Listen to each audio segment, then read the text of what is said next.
1997 में एप्पल के पास सिर्फ 90 दिन का कैश बचा था। उस वक्त के डेल सीईओ माइकल डेल ने खुलेआम कहा था, अगर मैं एप्पल को चलाता तो कंपनी बंद करके शेयर होल्डर्स को पैसे वापस कर देता। वाइल्ड मैगजीन ने एप्पल के लोगों को वायर में रैप करके अपने कवर पेज पे लगाया और सिर्फ एक वर्ड लिखा, प्रे, यानी दुआ करो। लेकिन आज एप्पल दुनिया की पहली $3 ट्रिलियन की कंपनी बनी। ये कहानी है बैंकरप्सी से बिलियंस तक, हॉलीवुड की किसी फिल्म से भी ज़्यादा ड्रामेटिक। और मैं आपको हर वो सीक्रेट बताऊंगा जो एप्पल ने उस टाइम यूज़ किया ताकि वो बैंकरप्सी से वापस आ सके। पहले समझते हैं कि एप्पल बैंकरप्सी के इतने करीब कैसे पहुंची। 1985 में एक बड़ा झगड़ा हुआ। स्टीव जॉब्स, जो कि एप्पल के फाउंडर थे, उनको खुद ही उसकी कंपनी ने निकाल दिया। सीईओ जॉन स्कली ने जॉब्स को कंपनी छोड़ने पर मजबूर किया और फिर एप्पल ने अगले 12 साल में हर वो गलती की जो कि कोई कंपनी कर सकती थी। इसकी सबसे बड़ी गलती ये थी कि 1993 में न्यूटन मैसेज पैड नाम का एक $700 का डिवाइस लॉन्च किया गया, जो कि मुकम्मल तौर पर फ्लॉप रहा और इतना बुरा रिस्पांस कि लोग उस पर जोक बनाते थे। इसकी दूसरी बड़ी गलती क्लोन प्रोग्राम शुरू करना था, मतलब दूसरी कंपनीज को एप्पल कंप्यूटर बनाने की परमिशन दे दी। सीएनबीसी की रिपोर्ट के मुताबिक इससे एप्पल की अपनी ही सेल कोलैप्स कर गई। इसकी सबसे बड़ी गलती ये थी कि इसने अपना जो मैक ओएस ऑपरेटिंग सिस्टम था वो अपडेट नहीं किया। ये सिस्टम 1984 में बना था और 1996 तक ये बिल्कुल पुराना हो चुका था। उसमें प्रॉपर मल्टीटास्किंग नहीं थी, मेमोरी प्रोटेक्शन नहीं थी, मॉडर्न नेटवर्किंग नहीं थी। माइक्रोसॉफ्ट विंडो ने उसको बहुत पीछे छोड़ दिया। अब इस सब का रिजल्ट ये निकला कि 1996 में एप्पल को तकरीबन $816 मिलियन का लॉस हुआ। 1997 में तकरीबन $1 बिलियन का लॉस हुआ। इसके नतीजे में मार्केट शेयर सिर्फ 3 से 5% रह गया और एप्पल को मजबूरन 3800 एम्प्लॉयज़ को निकालना पड़ा। यही वो वक्त था जब सबको लगा कि एप्पल ख़त्म हो गई। लेकिन अब यहाँ कहानी में ट्विस्ट आता है। दिसंबर 1996 में एप्पल को ये चीज़ बड़ी अच्छी तरह समझ आ गई कि उन्हें एक नया और बेहतर ऑपरेटिंग सिस्टम चाहिए। उनके पास दो ऑप्शंस थे, या तो वो बायोस कंपनी से परचेज करते या फिर नेक्स्ट कंपनी से परचेज करते। नेक्स्ट कंपनी के ऑनर उस टाइम स्टीव जॉब्स थे। बायोस के सीईओ ने तकरीबन $300 मिलियन डिमांड किए, जबकि एप्पल ने सिर्फ $125 मिलियन ही ऑफर किए और इस तरह इन दोनों की डील ना बन सकी। यहाँ पे एप्पल ने एक बहुत ही स्मार्ट मूव खेली। फरवरी 1997 में उन्होंने नेक्स्ट को तकरीबन $400 मिलियन में ख़रीद लिया और इसके साथ स्टीव जॉब्स भी वापस आ गए, लेकिन इस दफ़ा वो एज आ एडवाइज़र के रोल में वापस आते हैं।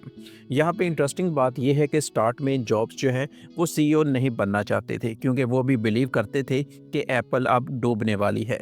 जॉब्स ने महीनों तक रिसर्च की, स्ट्रेटजी बनाई और फिर फाइनली सितंबर 1997 में एज आ इंटर्न सीईओ बन गए और यहाँ से एप्पल की एक नई जिंदगी स्टार्ट होती है।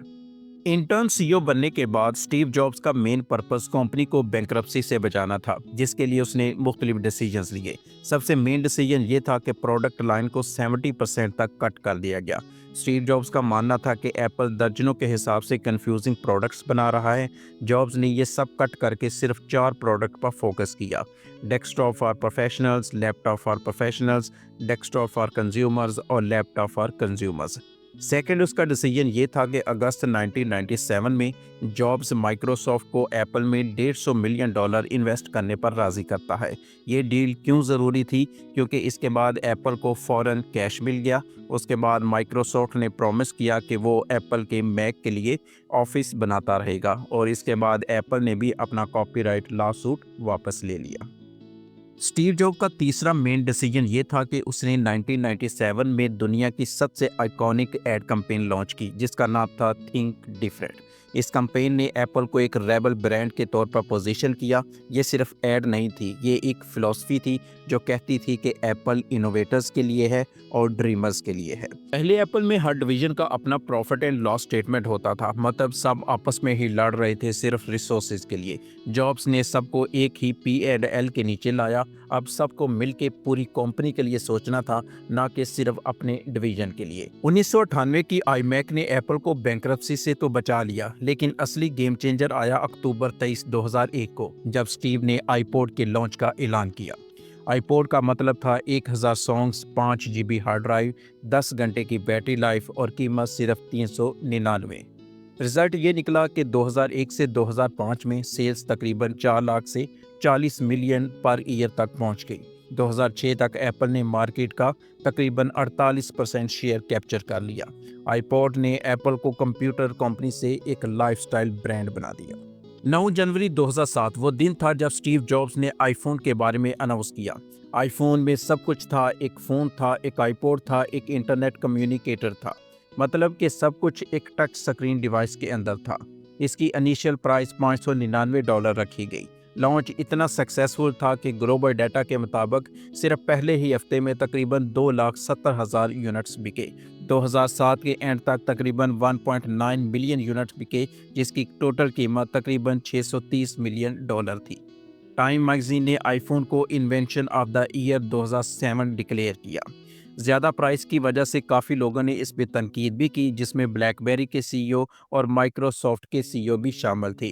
लेकिन नतीजा इसका बिल्कुल उल्ट हुआ।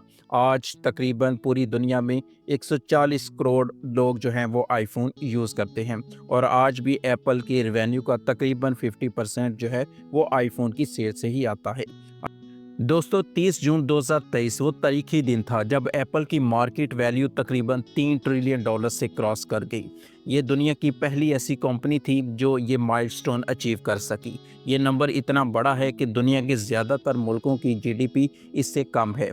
पाकिस्तान की भी जो जीडीपी है वो तकरीबन $373 बिलियन है, जो कि एप्पल की मार्केट वैल्यू से तकरीबन 8 गुना कम है। एक ऐसी कंपनी जो 1997 में बैंकरप्ट होने वाली थी, वो 2023 में $3 ट्रिलियन की कंपनी बन जाती है, और ग्रोथ होती है उसकी तकरीबन 9000%।